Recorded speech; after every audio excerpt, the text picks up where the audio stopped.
नाशिक जिल्ह्यातील नाशिक व दिंडोरी लोकसभा मतदारसंघात उत्साहात सकाळी मतदानाची सुरुवात झाली। सकाळी 9 पर्यंत नाशिकमध्ये 6.45% तर दिंडोरीत 6.40% मतदान झाले। दोन्ही मतदारसंघात मतदारांमध्ये उत्साह आहे। सकाळी बहुतांश उमेदवारांनी आपल्या मतदानाचा हक्क बजावला। नाशिक येथे मतदान केंद्र मनपा शाळा क्रमांक 14-15 मखमलाबाद येथे विभागीय आयुक्त राधाकृष्ण गमे यांनी सहपत्नीक मतदानाचा हक्क बजावला। मतदान केंद्र 228 वर जिल्हाधिकारी जलद शर्मा यांनी मतदानाचा हक्क बजावला। बॉईज टाउन स्कूल येथे जिल्हा परिषद मुख्य कार्यकारी अधिकारी आशिमा मित्तल यांनी सहकुटुंब मतदानाचा हक्क बजावला। त्याचबरोबर सुशिला उदयकुमार छाजेड वय 80 यांनी मतदानाचा हक्क बजावला।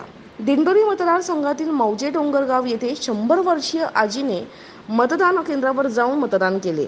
दिंडोरी लोकसभा मतदारसंघात 18,53,387 तर नाशिक लोकसभा मतदारसंघात 20,30,124 मतदार आहेत। नाशिकमध्ये 1,910 तर दिंडोरीमध्ये 1,922 मतदान केंद्र असून 17,028 कर्मचारी केंद्रावर नियुक्त करण्यात आले आहेत।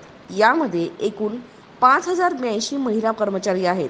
नाशिक लोकसभा मतदारसंघात 955 केंद्रावर तर दिंडोरी लोकसभा मतदारसंघात 961 केंद्रावर वेबकास्टिंग करण्यात आले आहे। नाशिक जिल्ह्यामध्ये 2,317 ठिकाणी व्हीलचेअरची तसेच 622 मतदारांना वाहतूक सुविधा पुरवण्यात आली आहे।